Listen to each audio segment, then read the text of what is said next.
Praise the Lord. ഒരു ഞായറാഴ്ച കൂടി കർത്താവിനെ സ്തുതിക്കുവാനും ആരാധിക്കുവാനും ദൈവം തന്ന അവസരത്തിന് ഞാൻ നന്ദി പറയുന്നു. ഇന്നത്തെ നമ്മുടെ ദൈവവചന ചിന്തയ്ക്കായിട്ട് യെശയ്യാ പ്രവാചകന്റെ പുസ്തകം 6-ാം അധ്യായം 1 മുതൽ 8 വരെയുള്ള വാക്യങ്ങൾ നമുക്ക് ആദ്യം വായിക്കാം. യെശയ്യാ പ്രവാചകന്റെ പുസ്തകം 6-ാം അധ്യായം 1 മുതൽ 8 വരെയുള്ള വാക്യങ്ങൾ. ഉസ്സിയ രാജാവ് മരിച്ച ആണ്ടിൽ കർത്താവ് ഉയർന്നും പൊങ്ങിയുമുള്ള സിംഹാസനത്തിലിരിക്കുന്നത് ഞാൻ കണ്ടു. അവൻ്റെ വസ്ത്രത്തിൻ്റെ വിളുമ്പുകൾ മന്ദിരത്തെ നിറച്ചിരുന്നു. സാറാഫുകൾ അവന് ചുറ്റും നിന്നു. ഓരോരുത്തന് 6 ചിറകുണ്ടായിരുന്നു. അതുകൊണ്ട് അവർ മുഖം മൂടി, 2 കൊണ്ട് കാൽ മൂടി, 2 കൊണ്ട് പറന്നു. ഒരുത്തനോടൊരുത്തൻ, സൈന്യങ്ങളുടെ യഹോവ പരിശുദ്ധൻ പരിശുദ്ധൻ പരിശുദ്ധൻ, സർവഭൂമിയും അവൻ്റെ മഹത്വം കൊണ്ട് നിറഞ്ഞിരിക്കുന്നു എന്ന് ആർത്തു പറഞ്ഞു. നിങ്ങൾക്ക് ചേർന്ന് വായിക്കാമേ. അവർ ആർക്കുന്ന ശബ്ദത്താൽ ഉമ്മരപ്പടികളുടെ അടിസ്ഥാനങ്ങൾ കുലുങ്ങി, ആലയം പുക കൊണ്ട് നിറഞ്ഞു. അപ്പോൾ എനിക്ക് അയ്യോ കഷ്ടം, ഞാൻ നശിച്ചു, ഞാൻ ശുദ്ധിയില്ലാത്ത അധരങ്ങളുള്ള ഒരു മനുഷ്യൻ, ശുദ്ധിയില്ലാത്ത അധരങ്ങളുള്ള ജനത്തിൻ്റെ നടുവിൽ വസിക്കുന്നു. എൻ്റെ കണ്ണ് സൈന്യങ്ങളുടെ യഹോവയായ രാജാവിനെ കണ്ടുവല്ലോ എന്ന് പറഞ്ഞു. അപ്പോൾ സാറാഫുകളിൽ ഒരുത്തൻ യാഗപീഠത്തിൽ നിന്ന് കൊടിയിൽ കൊണ്ട് ഒരു തീക്കനലെടുത്ത് കയ്യിൽ പിടിച്ചുകൊണ്ട് എൻ്റെ അടുക്കൽ പറന്നു വന്നു. അതെൻ്റെ വായ്ക്ക് തൊടുവിച്ചു.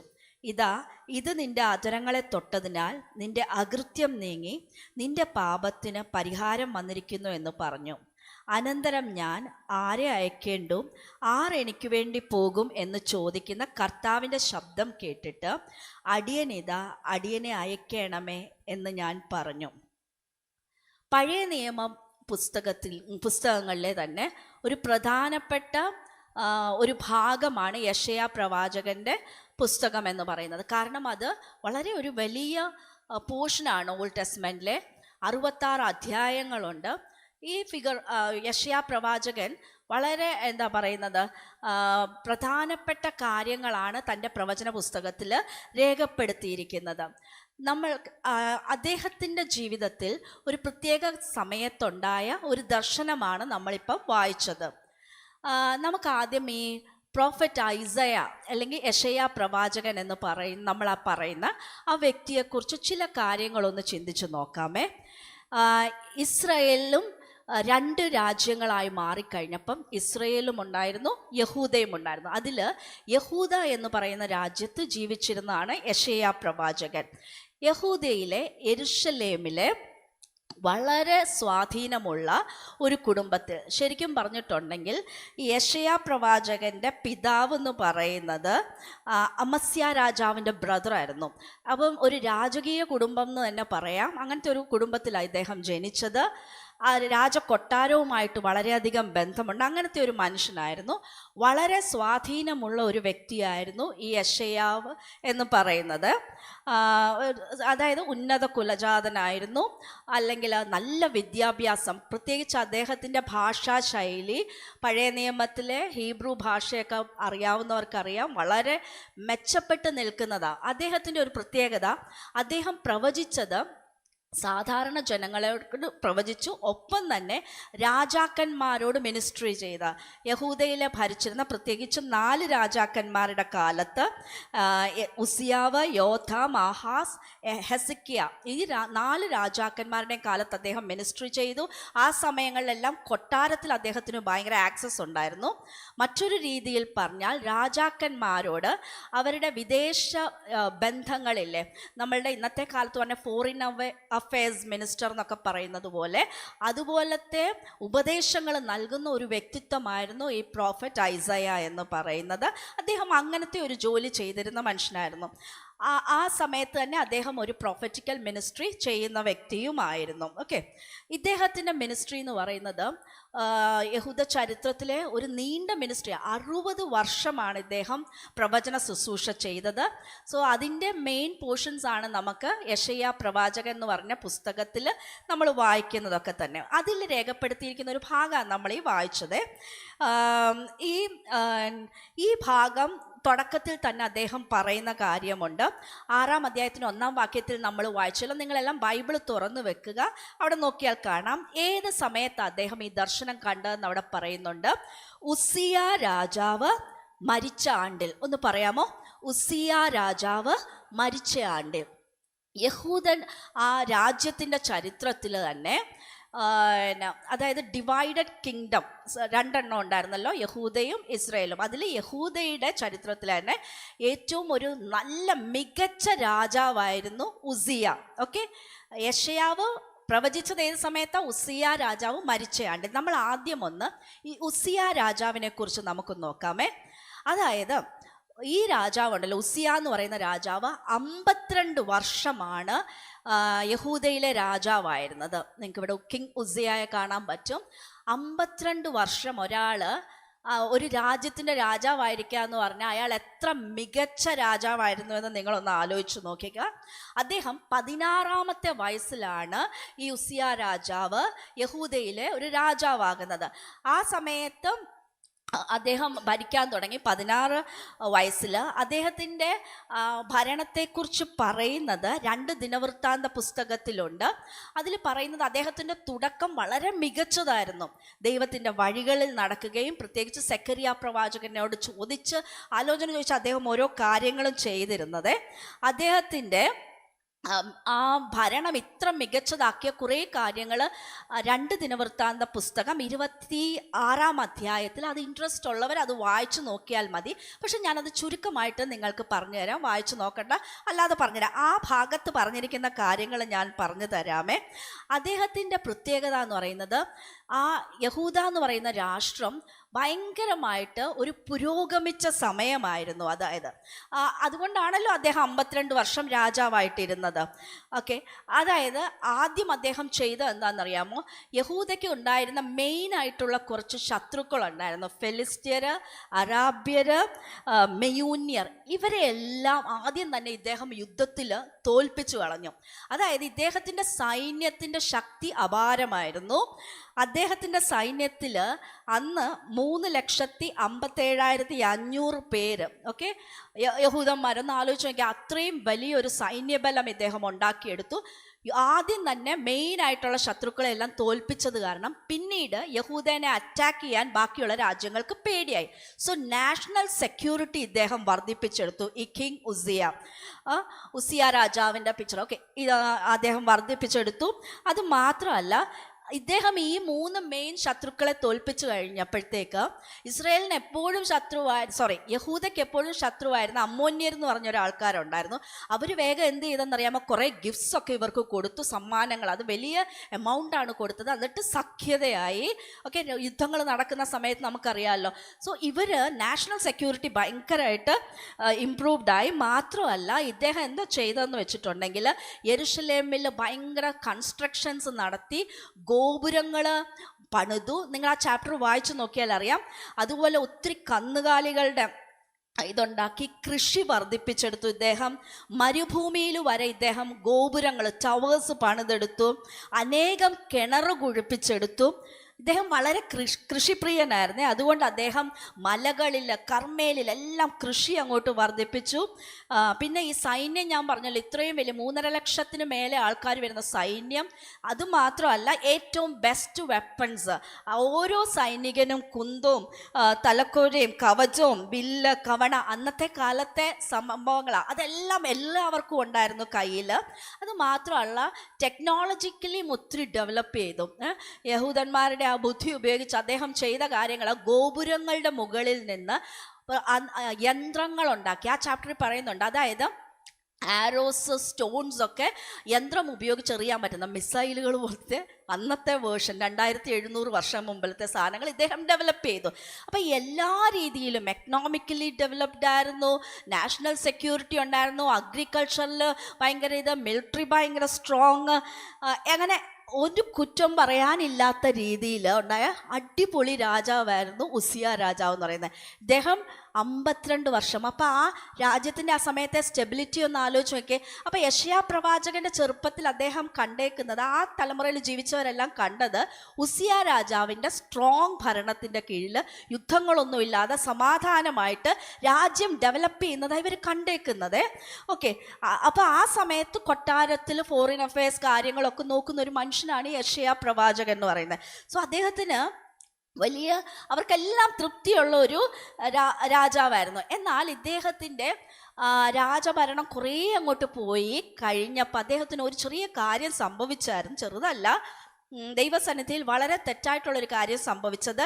ഇതേ അധ്യായം 26-ാം അധ്യായം 16-ാം വാക്യത്തിൽ നമുക്ക്, അതായത് 2 ദിനവൃത്താന്തം 26-ന്റെ 16 നമുക്ക് വായിക്കാം.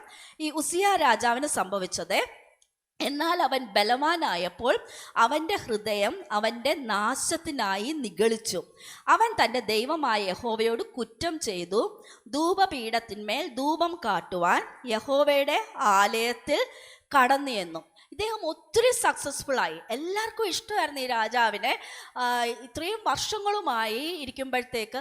പക്ഷേ ഇവിടെ പറയുന്നത് ഇദ്ദേഹം ബലവാനായപ്പോൾ ഹൃദയം നിഗളിച്ചു എന്നുള്ള. മനുഷ്യരുടെ ജീവിതത്തിൽ പറ്റാവുന്ന ഒരു അബദ്ധത്തെക്കുറിച്ചാണ് പറയുന്നത്. കുറച്ച് സക്സസ്ഫുൾ ആയി കഴിയുമ്പം, അല്ലെങ്കിൽ ജീവിതത്തിൽ കുറച്ച് നേടി എന്ന് തോന്നി കഴിയുമ്പോഴത്തേക്ക് ദൈവം തന്ന പല കാര്യങ്ങളും മറന്നു പോയിട്ട് ഇത് ഞാൻ ഉണ്ടാക്കിയതാണെന്നുള്ളൊരു ചിന്ത മനുഷ്യരുടെ ഉള്ളിൽ കയറാം. ഇതുപോലത്തെ ഒരു ചിന്ത ഉസിയാവിൻ്റെ മനസ്സിലും കയറി. എനിക്കിഷ്ടമുള്ള കാര്യങ്ങൾ ചെയ്യാം, ഞാൻ ബലവാനാണല്ലോ എന്നുള്ളൊരു അല്ലെ, ഹൃദയം നിഗളിച്ചു പോയി എന്നാണ് ഇവിടെ രേഖപ്പെടുത്തിയേക്കുന്നത്. ഇദ്ദേഹം എന്താ ചെയ്തത്? അദ്ദേഹം രാജഭരണം എല്ലാം വളരെ നന്നായിട്ട് ചെയ്തിട്ടുണ്ടായിരുന്നു. പക്ഷെ നമുക്കറിയാം, യെരുശലേം ദേവാലയം അതിൻ്റെ കാര്യങ്ങൾ നോക്കിയിരുന്നത് പുരോഹിതന്മാരാ, അഹരോൻ്റെ ആ വംശാവലിയിൽ വരുന്നവർ. ആ പുരോഹിതന്മാർ ചെയ്യുന്ന ധൂപക്കുറ്റി വീശിയുള്ള പ്രാർത്ഥനകൾ അത് അവർ ചെയ്യേണ്ടതാണ്. എന്നാൽ ഈ രാജാവിന് നിഗളം വന്നപ്പോൾ ഒരു ദിവസം അദ്ദേഹം തീരുമാനിച്ചു, രാജഭരണം മുഴുവൻ ഞാനല്ലേ എടുക്കുന്നത്, എന്നാൽ പിന്നെ ആ പ്രാർത്ഥനകളും കൂടെ ഞാൻ അങ്ങ് ചെയ്യാമെന്ന് പറഞ്ഞ് ഇദ്ദേഹം നേരെ ധൂപം കാട്ടുവാനായിട്ട് കയറിച്ചില്ല. അതായത് ദൈവം അനുവദിക്കാത്തൊരു കാര്യം ചെയ്യാനായിട്ടുള്ള ഒരു ധൈര്യം ആ ഉള്ളിൽ വരുവാണ്. നിഗളം വരുമ്പോൾ മനുഷ്യർ ചെയ്യുന്ന കാര്യങ്ങൾ, ദൈവം വരച്ചിരിക്കുന്ന ആ ബൗണ്ടറീസ് ക്രോസ് ചെയ്യുകയാണ് ഇദ്ദേഹം ചെയ്യുന്നത്. പക്ഷേ ആ ചാപ്റ്ററിൽ നിങ്ങൾ വായിച്ചു നോക്കുമ്പോൾ അറിയാം, അന്നത്തെ പുരോഹിതനും 80 പുരോഹിതന്മാർ ഒരുമിച്ച് ഈ ഉസിയ രാജാവിനെ തടയാൻ ചെന്നു, അത് ചെയ്യരുതേ ചെയ്യരുതേ എന്ന് പറഞ്ഞു. പക്ഷേ ഇദ്ദേഹം അവരോട് കോപിച്ച് ധൂപം വീശി കോപിച്ചുകൊണ്ടിരുന്ന സമയത്ത് തന്നെ നിങ്ങൾക്ക് ആ ചാപ്റ്റർ വായിക്കാൻ സാധിക്കും, ഈ ഉസിയ രാജാവിൻ്റെ നെറ്റിയിൽ കുഷ്ഠരോഗം പൊങ്ങി എന്നാണ് പറയുന്നത്. അവിടെ അത് കാണിച്ചുകൊണ്ടിരുന്ന സമയത്ത് തന്നെ ദൈവാലയത്തിൽ വെച്ച് അദ്ദേഹം ആ ധിക്കാരം കാണിക്കുന്നു, അവിടെ തന്നെ ആ കുഷ്ഠരോഗം പൊങ്ങുന്നു.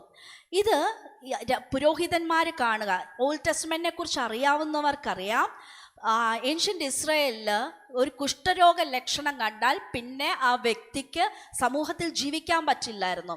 അതിനുശേഷം ഈ ഉസിയ രാജാവിന് ഈ കുഷ്ഠരോഗം കണ്ടപ്പോൾ അന്നു മുതൽ അദ്ദേഹത്തെ വേറൊരു ഐസൊലേഷനിലോട്ട് മാറ്റി വേറൊരു സ്ഥലത്ത് ഇദ്ദേഹത്തിന് താമസിക്കേണ്ടതായി വന്നു. അദ്ദേഹത്തിൻ്റെ അവസാന കാലത്ത് ഒറ്റയ്ക്ക് താമസിച്ചുകൊണ്ട് തന്നെ അദ്ദേഹത്തിൻ്റെ മകൻ അദ്ദേഹത്തെ അസിസ്റ്റ് ചെയ്ത് രാജഭരണം ചെയ്ത് അങ്ങനെ ഒരു അന്ത്യമാണ് അദ്ദേഹത്തിന് ഉണ്ടായത്.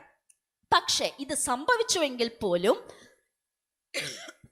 നമ്മൾ ഓർക്കേണ്ട കാര്യം, ഈ ഉസിയ രാജാവിൻ്റെ പോലെ മിടുക്കനായിട്ട് 52 വർഷം യഹൂദ എന്ന് പറയുന്ന രാഷ്ട്രത്തെ ആ ചരിത്രത്തിൽ 20 രാജാക്കന്മാരുടെ ആ ചരിത്രത്തിൽ മറ്റൊരു പകരം വെക്കാനില്ലാത്ത പോലത്തെ ഒരു വ്യക്തിത്വമായിരുന്നു.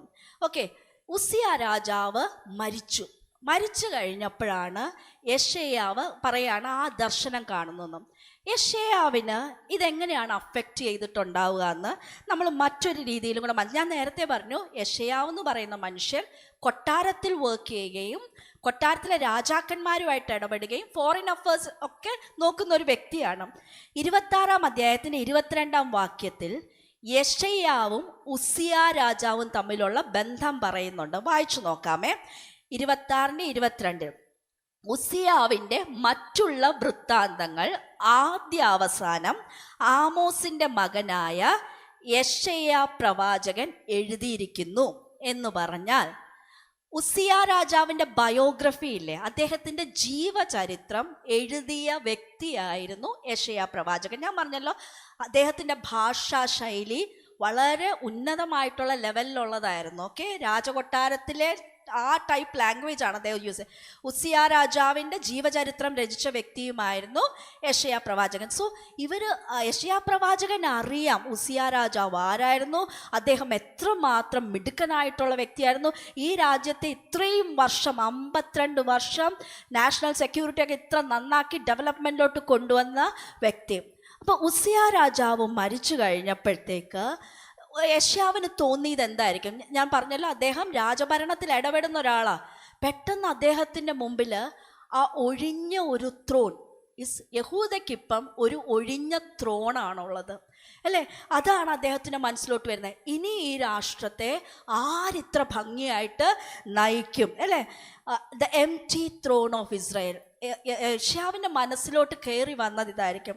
ഇനി നമ്മൾ മനസ്സിലാക്കേണ്ട കാര്യം, നമ്മളുടെ ജീവിതത്തിലും ഇതുപോലെ ചില സമയത്ത് ചില കാര്യങ്ങൾ നമുക്ക് പെട്ടെന്ന് ലൂസാകുമ്പോഴത്തേക്ക്, ഒരുപക്ഷെ നമ്മുടെ അതൊരു ജോലിയായിരിക്കാം, നമ്മൾ പ്രതീക്ഷിച്ച ചില കാര്യങ്ങളായിരിക്കാം, നമ്മൾ പെട്ടെന്ന് കാണുന്നത് ആ ഒരു എംപ്റ്റിനെസ് ആയിരിക്കും അല്ലേ? ഉസിയ രാജാവ് മരിച്ച ആണ്ടിൽ രാജഭരണത്തിലൊക്കെ ഇടപെടുന്ന യെശയ്യാവിൻ്റെ മനസ്സിലും ഈ എംപ്റ്റി ത്രോണാണ് പ്രൊജക്റ്റ് ചെയ്ത് നിന്നത് അല്ലേ? ദ സക്സസ്ഫുൾ കിങ് ഓഫ് ജൂഡ, ഇപ്പം അദ്ദേഹമില്ല. ഇനി ആര് ഇതുപോലെ യഹൂദനെ നയിക്കുമെന്നുള്ളൊരു ചോദ്യം.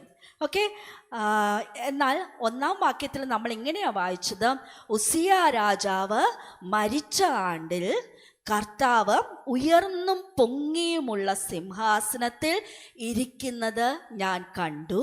അവൻ്റെ വസ്ത്രത്തിൻ്റെ വിളമ്പുകൾ മന്ദിരത്തെ നിറച്ചിരുന്നു. കർത്താവിനെ ഒരു ദർശനം കാണിക്കുകയാണ് കർത്താവ് യെശയ്യാ പ്രവാചകൻ. എങ്ങനെയാണ് കാണുന്നത്? യെശയ്യാവിൻ്റെ മനസ്സിൽ എന്തായിരുന്നായിരിക്കും? യഹൂദ എന്ന രാജ്യത്തിൻ്റെ ഒഴിഞ്ഞ സിംഹാസനമാണെങ്കിൽ അത് ഉസിയ രാജാവിനെ റീപ്ലേസ് ചെയ്യാൻ ആര് വരുമെന്നുള്ള ചിന്തയാണെങ്കിൽ, യെശയ്യാവിനെ ദൈവം കാണിച്ചു കൊടുക്കുകയാണ് ഉയർന്നും പൊങ്ങിയുമുള്ളൊരു സിംഹാസനത്തിൽ കർത്താവ് ഇരിക്കുന്നത് കാണിച്ചു കൊടുക്കാം. ഒരു പക്ഷേ ഭൂമിയിലെ ഒരു സിംഹാസനമാണ് യെശയ്യാവിൻ്റെ മനസ്സിലുള്ളെങ്കിൽ, ദൈവം ഇരിക്കുന്നത് എവിടെയാണ്? എത്ര ഉയർന്നതും എത്ര പൊങ്ങിയതുമായിട്ടുള്ള ഒരു സിംഹാസനത്തിലാണ് കർത്താവ് ഇരിക്കുന്നതെന്ന് റിമൈൻഡ് ചെയ്യുക അല്ലേ? അതിവിടെ പറയാണ്, അവൻ്റെ വസ്ത്രത്തിൻ്റെ വിളമ്പുകൾ മന്ദിരത്തെ നിറച്ചിരുന്നു. വസ്ത്രത്തിൻ്റെ വിളമ്പുകൾ എന്ന് പറഞ്ഞാൽ ട്രെയിൻ എന്നാണ് പറയുന്നത്. അതായത് നമ്മൾ ഈ ഇവിടെ കല്യാണ പെണ്ണുങ്ങളൊക്കെ തലയിൽ ഈ നെറ്റ് പോലെ ഇങ്ങനെ ഇടുന്ന കണ്ടിട്ടുണ്ട്, അതിനായി ട്രെയിൻ എന്ന് പറയുന്നത്. ആ പ്രാചീന കാലത്തൊക്കെ എങ്ങനെയാണെന്ന് വെച്ചിട്ടുണ്ടെങ്കിൽ, ഈ രാജാക്കന്മാരും ഇതുപോലെ ഡ്രസ്സിൻ്റെ ഇങ്ങനെ അറ്റം ഇങ്ങനെ ട്രെയിൻ ഇങ്ങനെ കിടക്കും. അതായത് ഒരാളുടെ പവർ കൂടുന്ന അനുസരിച്ച് ആ ട്രെയിനിൻ്റെ നീളം അങ്ങ് കൂടും. വസ്ത്രം ഇങ്ങനെ രാജാവിടുന്ന ഒരു മുകളിലിടുന്ന ഡ്രസ്സുണ്ടല്ലോ, അതിങ്ങനെ നിലത്തൂടെ ഇങ്ങനെ കിടക്കും. പവർ, ഒരാളുടെ അധികാരവും പവറും ഒക്കെ കൂടുന്ന അനുസരിച്ച് അതിൻ്റെ ട്രെയിനിൻ്റെ നീളം കൂടുതലുമായിരിക്കും. യെശയ്യാവ് കണ്ട ദർശനത്തിൽ എന്താ കണ്ടത്? അവൻ്റെ കർത്താവിൻ്റെ വസ്ത്രത്തിൻ്റെ വിളുമ്പുകൾ, ആ ട്രെയിനില്ലേ, മന്ദിരത്തെ നിറച്ചിരുന്നു എന്നാണ് പറയുന്നത്. ഇതൊരു സ്ട്രോങ് റിമൈൻഡർ ആയിരുന്നു. എന്താണെന്നറിയാമോ? When the world seems dark around U, God is on the thrown. ചില സമയത്ത് നമ്മളുടെ ജീവിതത്തിൽ ചിലപ്പോൾ നമുക്ക് തോന്നും, അയ്യോ ലോകം മുഴുവൻ ഇരുണ്ടുപോയോ, ഇനി എന്താ പ്രതീക്ഷയുള്ളത്? ഒരു ഒഴിഞ്ഞ സിംഹാസന യെശയ്യാവ് കണ്ടത്. പക്ഷെ ദൈവം യെശയ്യാവിനെ എന്താ റിമൈൻഡ് ചെയ്തത്? ഒരു ത്രോണിൽ കർത്താവ് ഇരിക്കുന്നുണ്ട്. When the world seems dark around U. നമ്മളെ തന്നെ റിമൈൻഡ് ചെയ്യേണ്ട കാര്യം, ഇനി എന്താണ് മുമ്പോട്ട് പോകേണ്ടത്, ഇനി എങ്ങനെയാണ് കാര്യങ്ങൾ ചെയ്യേണ്ടത്, നമുക്കൊരു ക്ലിയർ പിക്ചർ കിട്ടാതിരിക്കുന്ന സമയത്തില്ലേ, നമ്മൾ ആകെ കൺഫ്യൂസ്ഡ് ആകുന്ന സമയത്തില്ലേ, remember God is on the throne. ദൈവം സർവാധികാരിയായിട്ട് സർവ്വവ്യാപിയായിട്ട് നമ്മളുടെ മുമ്പിൽ ഉണ്ടെന്നുള്ള ഒരു ചിന്ത നമ്മുടെ ഉള്ളിലുണ്ടായിരിക്കണം. നമ്മുടെ ഹ്യൂമൻ ടെൻഡൻസി എന്താണെന്നറിയാമോ? നമ്മൾ ദൈവം സർവാധിപതിയാണ്, സർവാധികാരിയാണെന്നൊക്കെ നമ്മൾ ആരാധനയിൽ പറയും. പക്ഷേ കാര്യങ്ങളോട് അടുക്കുമ്പോൾ ചിലപ്പോൾ നമ്മളത് മറന്നു പോകാനായിട്ട് സാധ്യതയുണ്ടല്ലേ?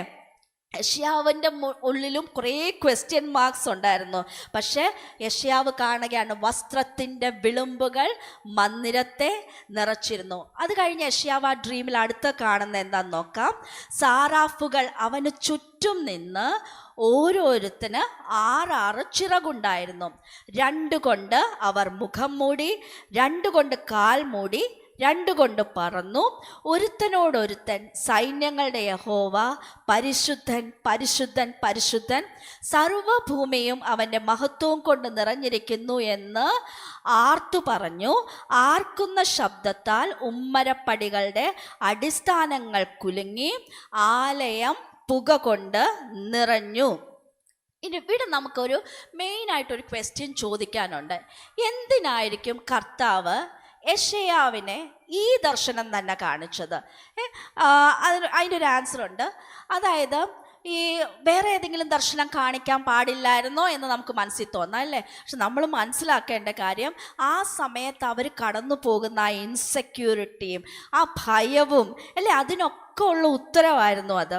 നമ്മുടെ ജീവിതത്തിലും പ്രശ്നങ്ങൾ വരുമ്പോഴത്തേക്ക് നമ്മുടെ നാച്ചുറൽ ടെൻഡൻസി എന്താണെന്നറിയാമോ?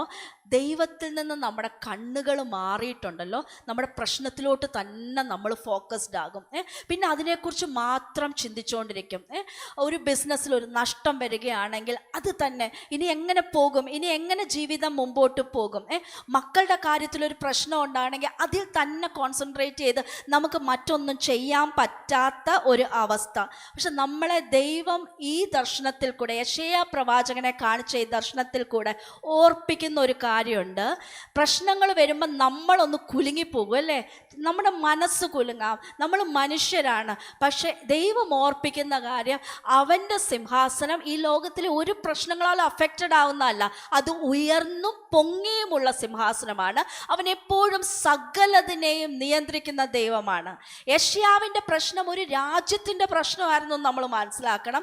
പക്ഷെ ഏത് രാജ്യത്തിൻ്റെ പ്രശ്നത്തിനേക്കാളും വലിയൊരു വലിയൊരു ദൈവം നമുക്കുണ്ടെന്നുള്ളത് എത്ര വലിയ ഉറപ്പാണ് നമുക്ക് നൽകുന്നതെന്ന് നമ്മളൊന്ന് ആലോചിച്ച് നോക്കിയേ. രാജഭരണങ്ങൾ അല്ലേ, ചക്രവർത്തിമാരുടെ ഭരണങ്ങളൊക്കെ മാറിപ്പോയിട്ടുണ്ട്, അവരുണ്ടാക്കിയ നിയമങ്ങൾ മാറി മറിഞ്ഞും പോയിട്ടുണ്ട്.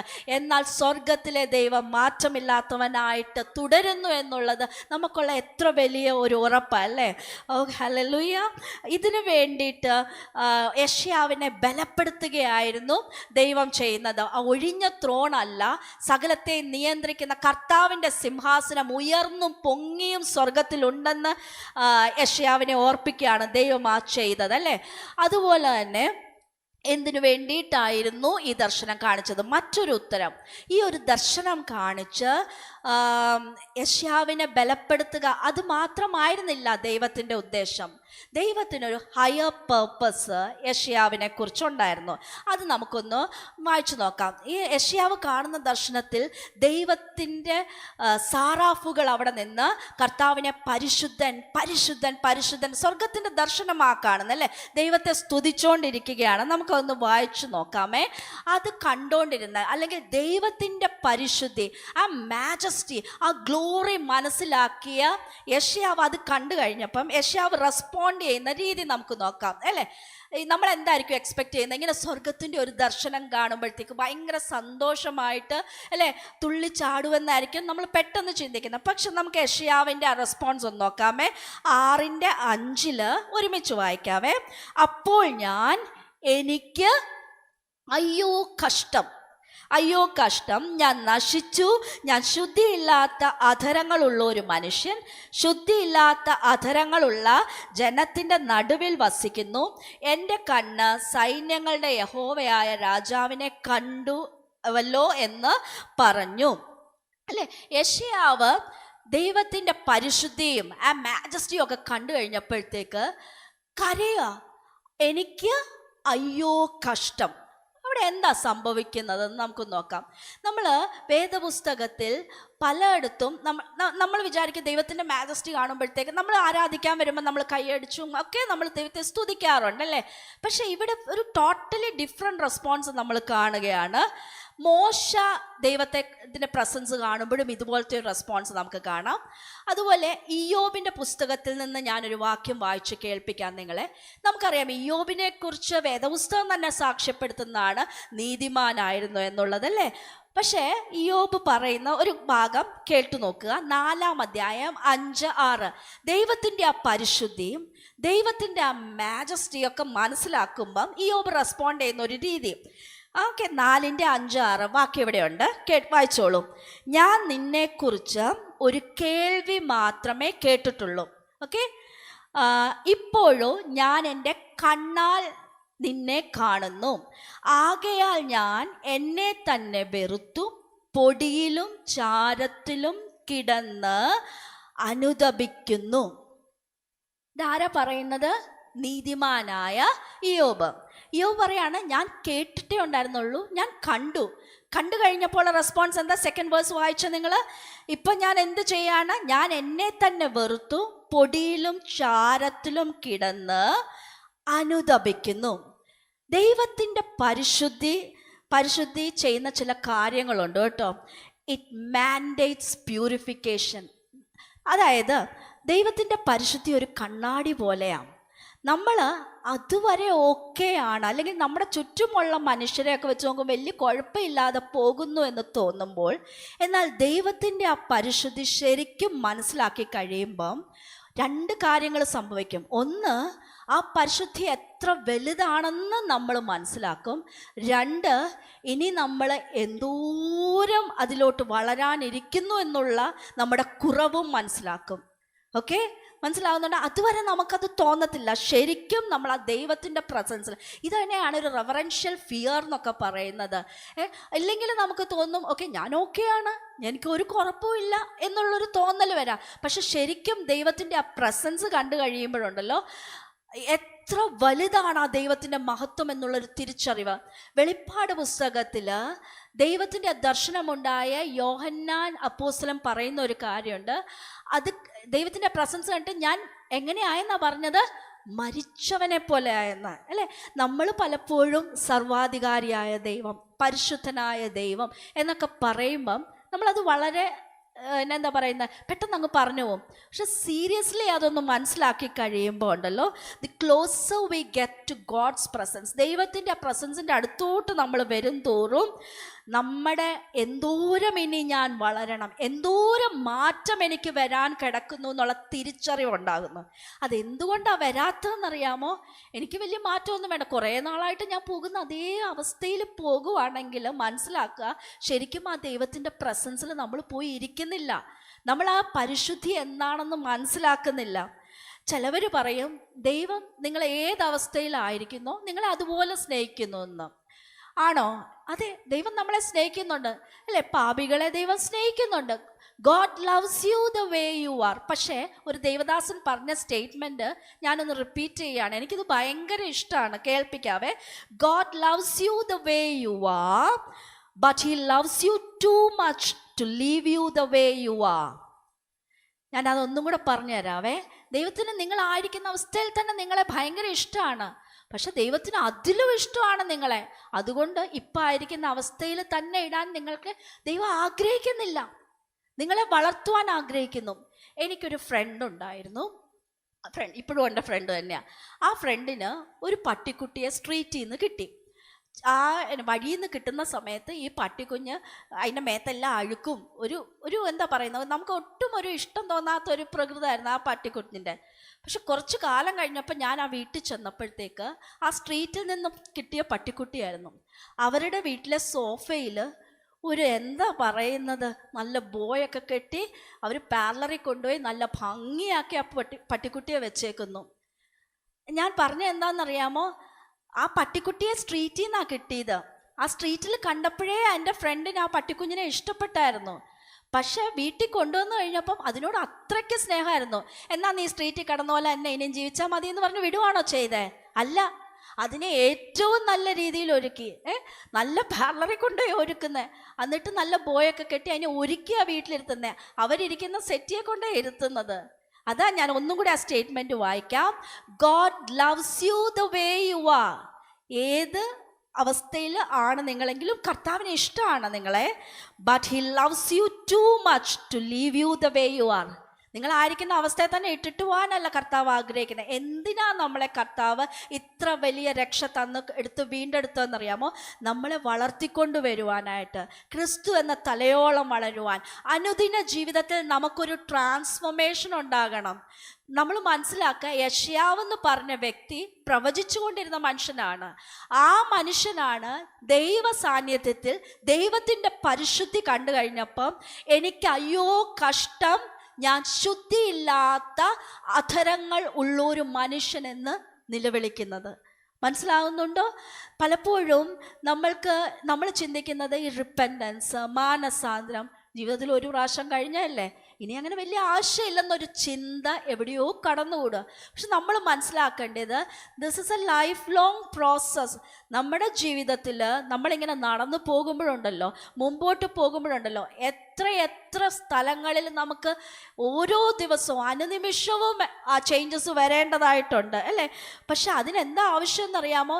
ദൈവസന്നിധിയിലും ദൈവത്തിൻ്റെ പ്രസൻസിലും ദൈവത്തിൻ്റെ വചനത്തിന് മുമ്പിലും പോയിരിക്കുമ്പോഴേ ഈ ശുദ്ധീകരണം ഉണ്ടാവുകയുള്ളൂ. നമ്മൾ ചിലപ്പോൾ തെറ്റിദ്ധരിക്കാൻ സാധ്യതയുണ്ട്, കർത്താവിന് വേണ്ടി ഞാൻ കുറേ കാര്യങ്ങൾ ചെയ്യുന്നതുകൊണ്ട് കർത്താവിന് ഭയങ്കര സന്തോഷമാണെന്ന്. തീർച്ചയായിട്ടും കർത്താവിന് അത് സന്തോഷമുള്ളൊരു കാര്യമാണ്. പക്ഷേ ലേഖനങ്ങൾ വായിച്ചു നോക്കുക. ദൈവത്തിൻ്റെ ഇഷ്ടമോ, വിശ്വാസികളോട് പറയാ, നമ്മുടെ ശുദ്ധീകരണം തന്നെ, സാങ്ക്ടിഫിക്കേഷൻ അനുദിന ജീവിതത്തിൽ, നമ്മളുടെ ജീവിതത്തിൽ ക്രമീകരിക്കേണ്ടത് ക്രമീകരിക്കുക. തിരിച്ചറിയുക നമ്മളുടെ ശുദ്ധിയില്ലാത്ത വാക്കുകൾ എന്തൊക്കെയാ പോയത് നാക്കിൽ നിന്ന്, ശുദ്ധിയില്ലാത്ത എന്തൊക്കെ കാര്യങ്ങളാണ് എൻ്റെ ചെവി കേട്ടതെന്ന്, എൻ്റെ കണ്ണ് നോക്കി എന്തൊക്കെയാ അശുദ്ധികളെന്ന് തിരിച്ചറിയുക. കർത്താവിൻ്റെ സ്റ്റാൻഡേർഡിന് പറ്റാത്തത്, ഞാൻ മറ്റവരോട് പെരുമാറിയ രീതി, അവരോട് പറഞ്ഞ വാക്കുകൾ, അതൊന്നും ആ ദൈവത്തിൻ്റെ അതിൽ വരുന്ന, അല്ലെങ്കിൽ കറക്റ്റ് ചെയ്യാനും ദൈവസന്നിധിയിൽ റിപ്പൻറ്റ് ചെയ്യാനും മാനസാന്തരപ്പെടാനുമുള്ളൊരു മനസ്സ് നമുക്ക് ഓരോരുത്തർക്കും ഉണ്ടാകട്ടെ. Hallelujah. Encounter with God changes you. കർത്താവുമായിട്ട് നമ്മൾ അടുത്ത് ഇടപഴകുമ്പോൾ, അല്ലെങ്കിൽ ആ ദൈവത്തിൻ്റെ പ്രസൻസിൽ പോയിരിക്കുമ്പോൾ സംഭവിക്കുന്ന ഒരു കാര്യമുണ്ട്, നമ്മൾക്ക് തന്നെ ഒരു മാറ്റം വരും. ഹല്ലേലൂയ.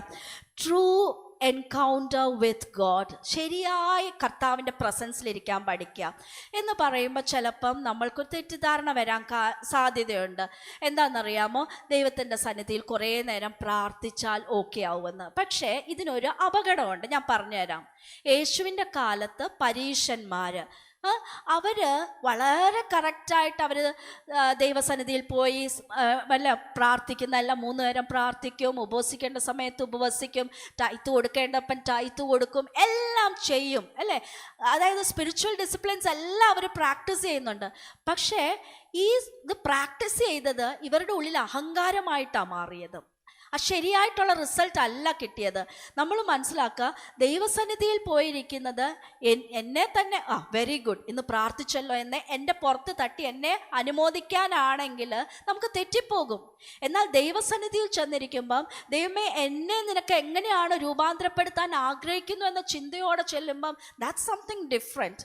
ഒരിക്കലും ദൈവസന്നിധിയിൽ ഇരിക്കുന്നത് നമ്മുടെ അഹങ്കാരമായി മാറരുത്, മറിച്ച് അത് നമ്മുടെ ട്രാൻസ്ഫോർമേഷൻ, രൂപാന്തരത്തിൻ്റെ പടികളായിട്ട് മാറുവാനിടയാകട്ടെ. അതുകൊണ്ടാണ് യെശയ്യാ പ്രവാചകൻ പ്രവചിച്ചു കൊണ്ടിരുന്ന ആ മനുഷ്യൻ പറയുകയാണ്, ഞാൻ ശുദ്ധിയില്ലാത്ത അധരങ്ങളുള്ള ഒരു മനുഷ്യൻ.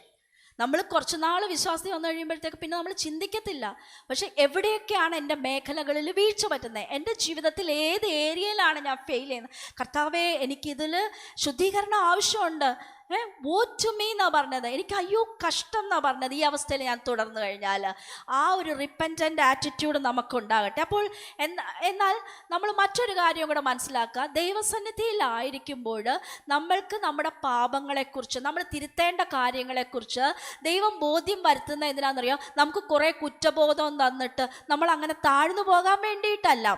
അടുത്ത വേഴ്സ് അത് പറയുന്നുണ്ട്, സാറാഫുകളിൽ ഒരുത്തൻ യാഗപീഠത്തിൽ നിന്ന് കൊടിൽ കൊണ്ട് ഒരു തീക്കനലെടുത്ത് കയ്യിൽ പിടിച്ചുകൊണ്ട് എൻ്റെ അടുക്കൽ പറന്നു വന്നു, അതെൻ്റെ വായ്ക്ക് തൊടുവിച്ചു.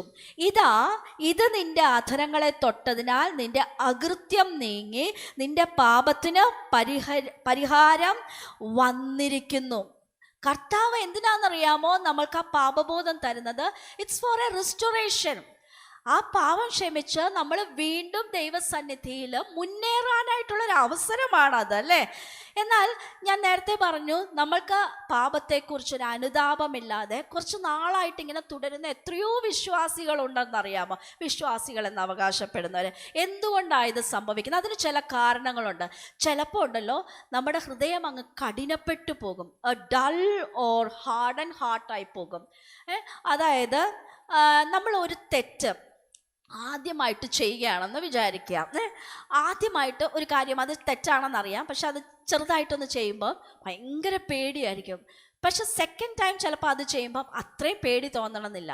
3, 4, 5 ആയി കഴിയുമ്പോഴത്തേക്ക് പിന്നെ ആ പേടി ഇല്ലാതായി പോകും. എന്തുകൊണ്ടാണെന്നറിയാവോ? ആദ്യം നമ്മുടെ ഹൃദയത്തിലൊരു ഭയം ഉണ്ടായിരുന്നു, പിന്നെ ആ മനസ്സ് വേദപുസ്തകത്തിൻ്റെ ഭാഷയിൽ പറഞ്ഞാൽ അത് കട്ടിയായി പോകും, ഹാർഡൻഡായി പോകും. പിന്നെ ആ ഒരു കുറ്റബോധമില്ലാത്തൊരവസ്ഥയിലോട്ട് തഴമ്പ് വീണതുപോലെ ആയിപ്പോകും. അതൊരു പ്രശ്നമാണ്.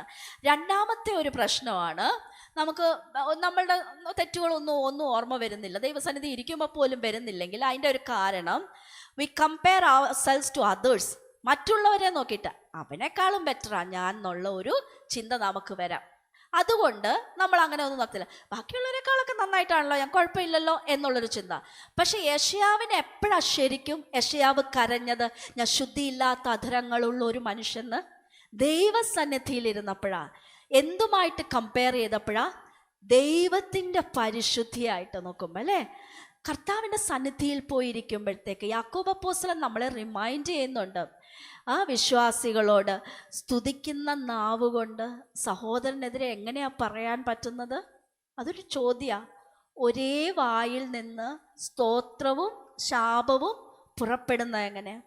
ദൈവസന്നിധിയിൽ ഇരിക്കുമ്പോൾ നമ്മൾ ചോദിക്കണത്, ദൈവത്തിൻ്റെ വചനം വായിക്കാൻ ഉപയോഗിച്ച അതേ കണ്ണു വെച്ച് വേണ്ടാത്തത് ഞാൻ എങ്ങനെയാണ് നോക്കുന്നത്? അതെൻ്റെ കോൺഷ്യൻസിനെ പ്രിക്ക് ചെയ്യണം. എനിക്ക് പറ്റത്തില്ല അതല്ലേ? ഒരു വിശ്വാസിക്കും പറ്റരുത് അത്. ദൈവസന്നിധിയിൽ പരിശുദ്ധിയില്ല അല്ലേ?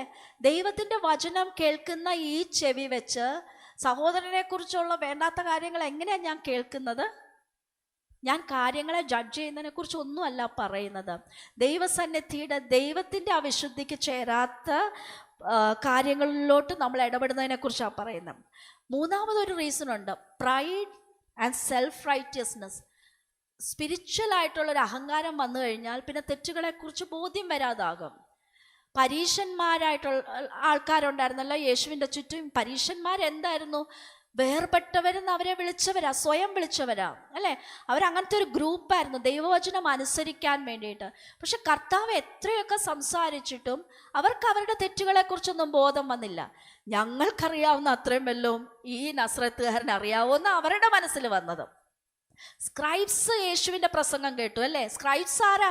ശാസ്ത്രിമാരാണ്, വചനം മറ്റുള്ളവരെ പഠിപ്പിക്കുന്നവരാണ്. അതെങ്ങനെയാണെന്ന് അതിൻ്റെ കോണ്ടെക്സ്റ്റും ബാക്ക്ഗ്രൗണ്ടും സകലതും വെച്ച് പറഞ്ഞു കൊടുക്കുന്നവരാണ് ശാസ്ത്രിമാരും.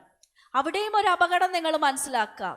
ഒരാൾ പ്രസംഗിച്ചത് കൊണ്ടോ, ഓക്കെ, ഒരാൾ ദൈവവേല ചെയ്യുന്നത് കൊണ്ടോ, മിനിസ്ട്രിയിൽ ഭയങ്കര ആക്റ്റീവ്, ക്രിസ്ത്യൻ ലൈഫിൽ ഭയങ്കര ആക്റ്റീവാണ്, ചിലപ്പോൾ നമുക്ക് തെറ്റിദ്ധരിക്കാം.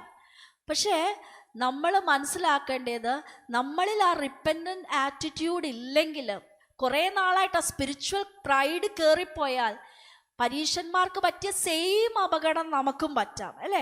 അപ്പം നമ്മൾ മനസ്സിലാക്കുക, ദൈവസന്നിധിയിൽ ഇരിക്കുമ്പോഴത്തേക്ക് ദൈവമേ നീ പരിശുദ്ധൻ പരിശുദ്ധൻ പരിശുദ്ധൻ എന്ന് പറയുമ്പോൾ ആ കണ്ണാടിയിൽ നമ്മൾ കാണണം ദൈവത്തിൻ്റെ പരിശുദ്ധി. കാണുമ്പോൾ തന്നെ ദൈവത്തിൻ്റെ ആ കൃപയിൽ ഞാനിനി എന്തോരം വളരാൻ കിടക്കുന്നെന്ന് തിരിച്ചറിയാൻ പറ്റണം. അത് പറ്റുന്നില്ലെങ്കിൽ ഇതിലേതാണെന്ന് നമ്മൾ നോക്കണം. നമ്മുടെ ഹൃദയം കഠിനപ്പെട്ടു പോയതാണോ, അതോ മറ്റുള്ളവരുമായിട്ട് കമ്പയർ ചെയ്ത് ഞാൻ ഓക്കെ ആണെന്ന് ഞാൻ തന്നെ തീരുമാനിച്ചതാണോ, അതോ സ്പിരിച്വൽ ആയിട്ടുള്ള അഹങ്കാരം കയറി പറ്റിയതാണോ?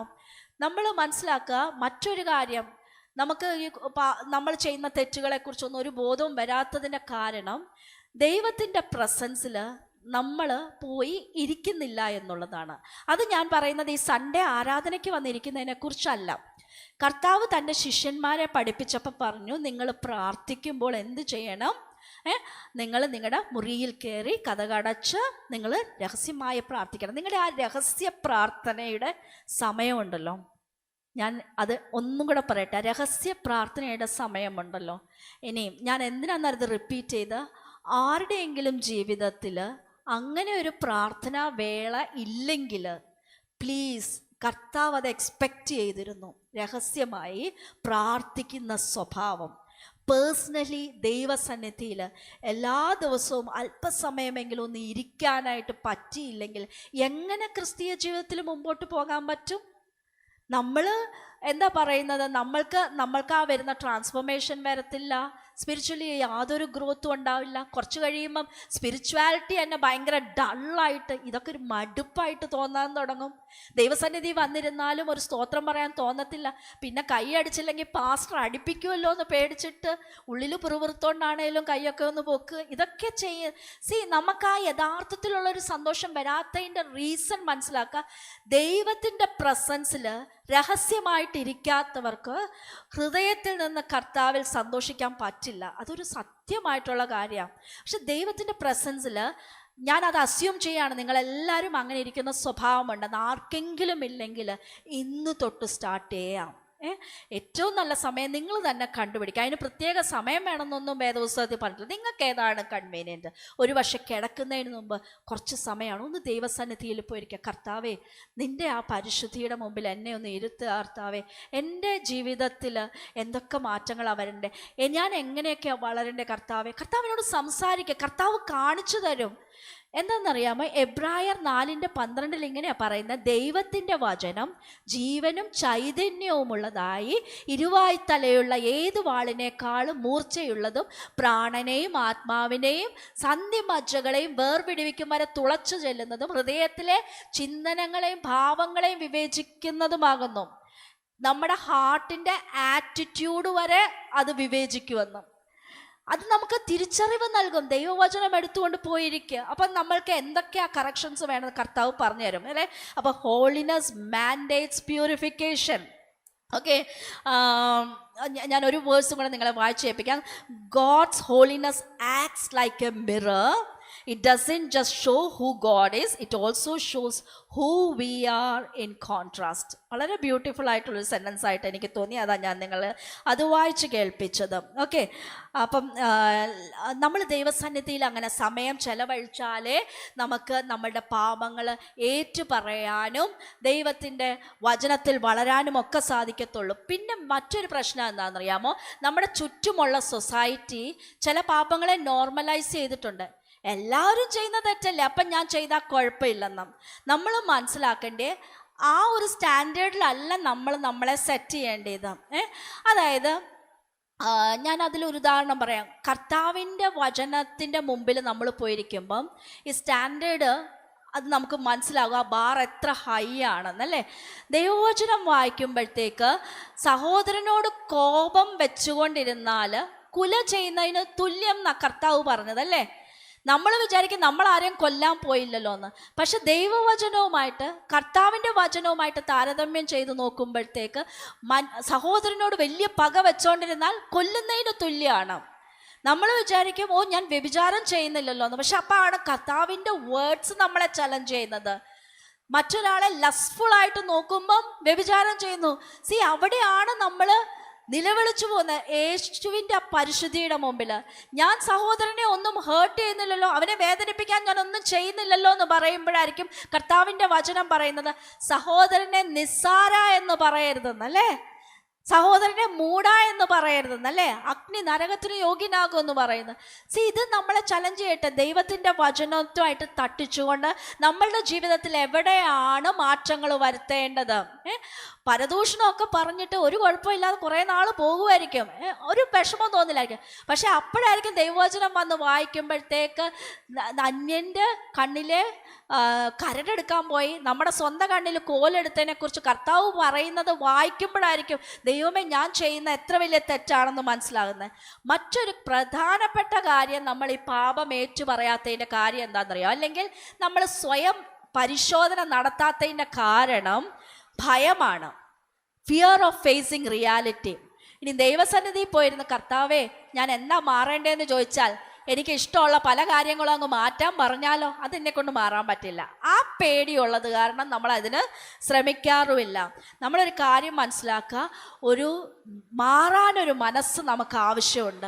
അതുപോലെ ദൈവസന്നിധിയിൽ താഴ്മയോടെ ഇരിക്കേണ്ട ഒരു ആവശ്യമുണ്ട്. നമ്മുടെ അഹങ്കാരവും വെച്ചുകൊണ്ട് ദൈവസന്നിധിയിൽ പോയിരുന്നാൽ നമുക്ക് ഒരു മാറ്റവും ഉണ്ടാവില്ലെന്ന് നമ്മൾ മനസ്സിലാക്കുക. ദൈവസന്നിധിയിൽ ആ ഒരു ബോധ്യത്തോടുകൂടി ഞാൻ ഏത് സന്നിധിയിലാണ് വന്നേക്കുന്നത്, പരിശുദ്ധൻ പരിശുദ്ധൻ പരിശുദ്ധൻ എന്ന് സറാഫുകൾ ആരാധിക്കുന്ന കർത്താവിൻ്റെ സന്നിധിയിൽ വന്നിരുന്ന് നമ്മളെ ഒന്ന് വിശകലനം ചെയ്യുവാൻ ദൈവം നമ്മളെ ഓരോരുത്തരെയും സഹായിക്കട്ടെ. ഞാൻ സങ്കീർത്തനക്കാരൻ്റെ ഒരു പ്രാർത്ഥന, നമ്മുടെ എല്ലാ പ്രാർത്ഥനകളിലും ഉൾപ്പെടുത്താൻ, അറ്റ്ലീസ്റ്റ് ഈ ഒരാഴ്ച ഉൾപ്പെടുത്താൻ പറ്റുന്ന ഒരു വാക്യം നിങ്ങളെ കാണിച്ചു തരാം. സങ്കീർത്തനം 139 23 24. എല്ലാവരും ഒന്ന് ഉറക്ക വായിക്കാം. ദൈവമേ, എന്നെ ശോധന ചെയ്ത് എൻ്റെ ഹൃദയത്തെ അറിയണമേ, എന്നെ പരീക്ഷിച്ച് എൻ്റെ നിലവുകളെ അറിയണമേ.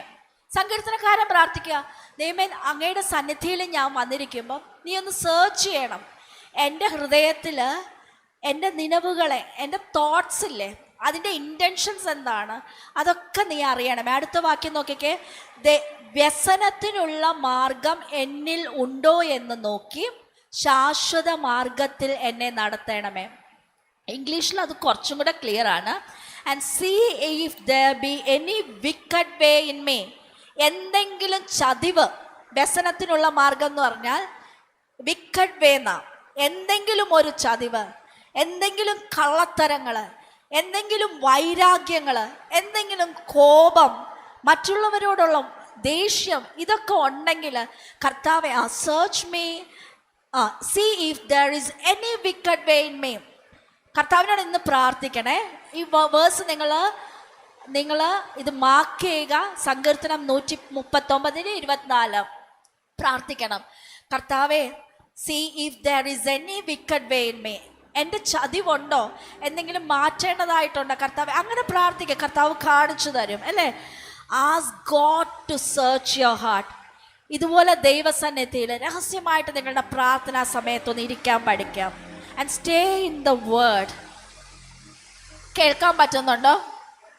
നിങ്ങളുടെ ഹൃദയം ഇങ്ങനെ റിപ്പൻറ്റ് ചെയ്താലേ അതൊരു മാംസളമായിട്ടുള്ളൊരു ഹൃദയമായിട്ട് ഇരിക്കുകയുള്ളൂ. ഇല്ലെങ്കിൽ അത് കഠിനപ്പെട്ടു പോകും അല്ലേ. ദൈവം ഇതുപോലെ നമ്മളെ ഓർപ്പിക്കുന്ന എന്തിനാണെന്നറിയാമോ? നമ്മളെ ഒരിക്കലും ഷെയിം ചെയ്യാനല്ല. ഞാൻ നേരത്തെ പറഞ്ഞ പോലെ നമ്മൾക്ക് പാപത്തെക്കുറിച്ച് നീ ഇത്ര അഴുക്ക അങ്ങനെ കാണിച്ചു തരാനായിട്ടല്ല കേട്ടോ. നമ്മളെപ്പോഴും മനസ്സിലാക്കുക, നിന്നെ എനിക്കിനി കൊള്ളത്തില്ല. ശരിക്കും പറഞ്ഞാൽ നമ്മുടെയൊക്കെ ഉള്ളിൻ്റെ അകത്തെയൊക്കെ കർത്താവിന് നന്നായിട്ട് അറിയാം. നഗ്നവും മലർന്നവുമായിട്ട് കർത്താവിൻ്റെ മുമ്പിൽ സകലതും ഇരിക്കുന്നത്. പക്ഷെ കർത്താവ് ആഗ്രഹിക്കുന്ന ഒരു കാര്യമുണ്ട്. ആ ഒരു പൊസിഷൻ നമ്മൾ റിയലൈസ് ചെയ്തിട്ട് കർത്താവിനോട് ഏറ്റുപറഞ്ഞ് നമ്മളുടെ ജീവിതത്തിൽ ഒരു മാറ്റം വരിക. ഞാൻ ഒന്നും കൂടെ പറയാം, നമ്മുടെ പാപങ്ങളെ കർത്താവ് ചൂണ്ടിക്കാണിച്ച് അത് മാറ്റാൻ പറയുന്നത് നമ്മളെ നാണം കെടുത്താനല്ല. Not to shame us but to restore us. ദൈവത്തിന് നമ്മളെക്കുറിച്ചൊരു പദ്ധതി ഉള്ളത് കൊണ്ട് ദൈവത്തിൻ്റെ പദ്ധതിയിലേക്ക് നമ്മളെ വളർത്താൻ വേണ്ടിയിട്ടാണ്.